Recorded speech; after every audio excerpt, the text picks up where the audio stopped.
कल भी अपन ने समझा था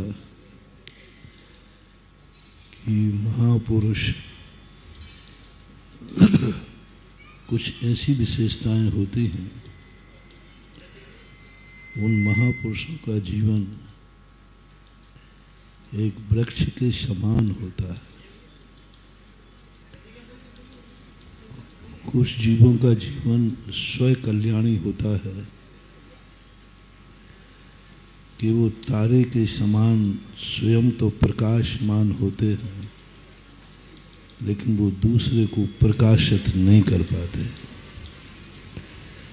इनकी चर्चा मैंने कल की थी।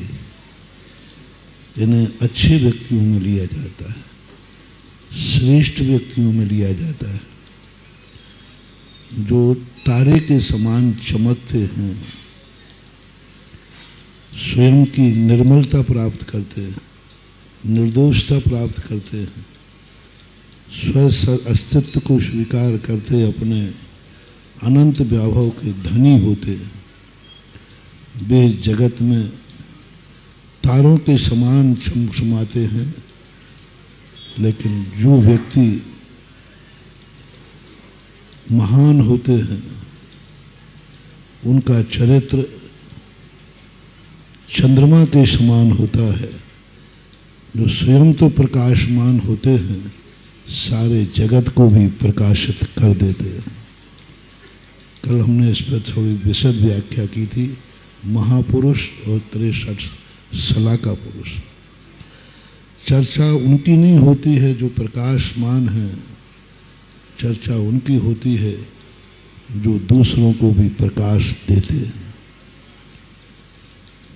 वे पूजनीय की कोटि में नहीं आ पाते हैं मंदिरों में, वे ध्यान की कोटि में आते हैं, आराधना की कोटि में आते हैं, जो अपने आप में श्रेष्ठ होते हैं, शुद्ध होते हैं, निर्मल होते हैं।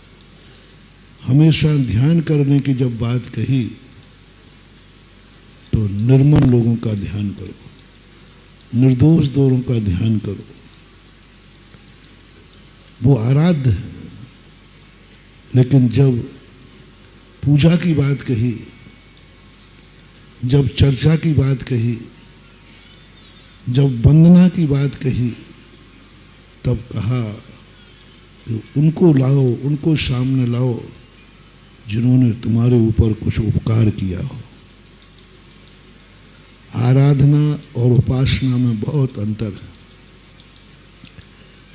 आराधना में ध्यान किया जाता है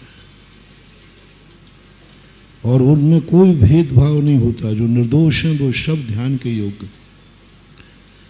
नमोकार मंत्र जपने के योग्य है, नमोकार मंत्र ध्यान के योग्य नहीं बन पाता। आज तक किसी को नमोकार मंत्र पढ़ते हुए केवल ज्ञान नहीं हुआ। यदि होता है ध्यान तो वो धर्म ध्यान होता है, शुक्ल ध्यान नहीं होता, क्योंकि उसमें कुछ विशेष लोगों को स्थान दिया गया। ताराओं के ध्यान से हमें केवल ज्ञान प्राप्त हो जाएगा, वो आराधना के योग्य हैं, ध्यान के योग्य हैं। लेकिन वे व्यक्ति पूजा के योग्य हैं, उनके मंदिर बनाए जाते हैं, उनके मंदिर बनाए जाते हैं जो सुपर प्रकाशी होते हैं, जो सारे जगत के अंधकार को मिटा देते हैं। जब प्रकाश उनका स्वयं का है, लेकिन उनकी ऐसी प्रकाश की शक्ति होती है कि वो स्वयं प्रकाशमान होते ही सारे जगत को प्रकाशित करते हैं। ऐसे व्यक्तियों के मंदिर बनते हैं, ऐसे व्यक्तियों के ऊपर ग्रंथ लिखे जाते हैं, ऐसे व्यक्तियों की पूजा की जाती है, ऐसे व्यक्तियों की वंदना की जाती है। ध्यान में और वंदना में अंतर समझना। ध्यान और वंदना, ध्यान में वंदना नहीं है और वंदना में ध्यान नहीं है। एकाग्र चिंता निरोधो वाला ध्यान, शुक्ल ध्यान की बात कर रहा हूँ। धर्म ध्यान में तो सभी आता है, पूजा पाठ भी आती है, लेकिन जिसे वास्तविक ध्यान कहा है तत्वार्थ सूत्रकार ने, एकाग्र चिंता निरोधो ध्यानम वाली बात, वह ध्यान महान आत्माओं के ध्यान से नहीं होगा। महान आत्माओं का ध्यान करने से कभी शुक्ल ध्यान नहीं होगा, एकाग्र चिंता निरोध ध्यान नहीं होगा, क्योंकि वो महान आत्मा है। चंद्रमा का ध्यान करने से हम कभी निर्विकल्प नहीं हो पाएंगे, हम कभी भी निर्विकल्प नहीं हो पाएंगे क्योंकि हम उसके उपकारों से दब जाएंगे, हम उसके उपकार के सामने झुक जाएंगे।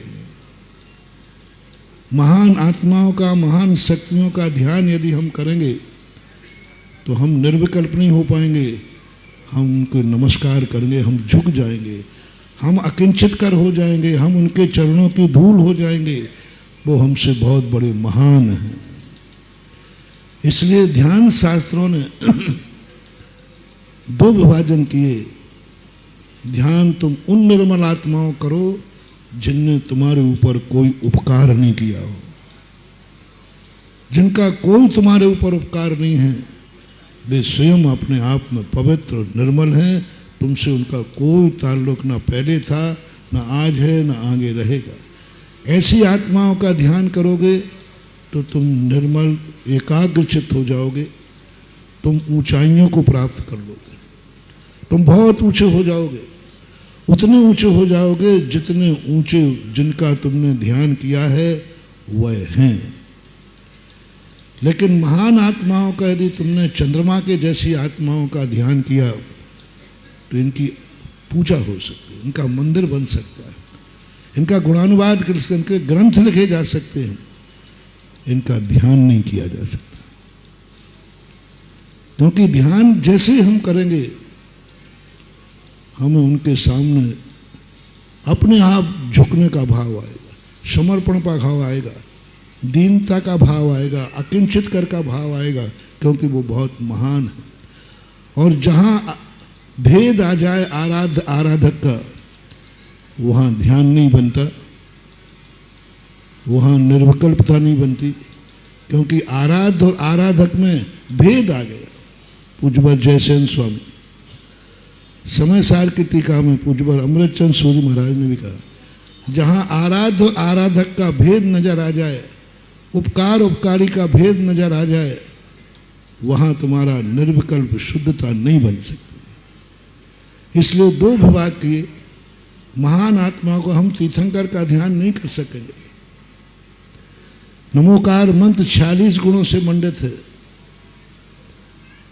46 गुण से मंडित का हम ध्यान नहीं कर पाएंगे, हम पूजा कर पाएंगे, हम उनका मंदिर बनाएंगे, हम उनसे प्राप्त करेंगे। ताराओं से हमें न कुछ प्राप्त होना है, न तारा तुम्हें कुछ देगा। वो मात्र अस्थि मात्र है, वो अस्तित्व मात्र है, वह स्वयं में स्थित है, स्वयं चतुष्टय में लीन है। हम लेना चाहें तो वो मिलेगा नहीं, लेना भी नहीं चाहिए। ताराओं से तुम्हें कुछ भी मिलने वाला नहीं है, इसलिए उससे मिलने का कोई भाव नहीं। तारा भी कुछ देने वाला नहीं है, क्योंकि उसकी चमक दुनिया को प्रकाशित करने के लिए नहीं है। मात्र एक अस्तित्व है, उसका ध्यान करो। जिसकी चर्चा अपन करना चाह रहे हैं, दूसरा व्यक्तित्व जो है, वे महान आत्माएं कहलाते, वे शलाका पुरुष कहलाते, वे महापुरुष कहलाते हैं। इनको कल मैंने कहा था, जो जगत को देने का भाव करते हैं और जगत उनसे लेने का भाव करता है। आपको पूजा उसकी करना है जो तुम्हें कुछ देना चाहता है, तुम्हारे देने के लिए उसने सब कुछ पाया है, तुम्हारे लिए सब कुछ उसने किया है। ऐसे व्यक्ति की पूजा करो तो आप जो चाहते हो वह मिलेगा। जजनीन दोस्तों, अगर आपको मेरी वीडियो अच्छी लगती है तो प्लीज़ मेरे चैनल को लाइक, शेयर, सब्सक्राइब करिए और इसी तरह से अपना प्यार देते रहिए। धन्यवाद।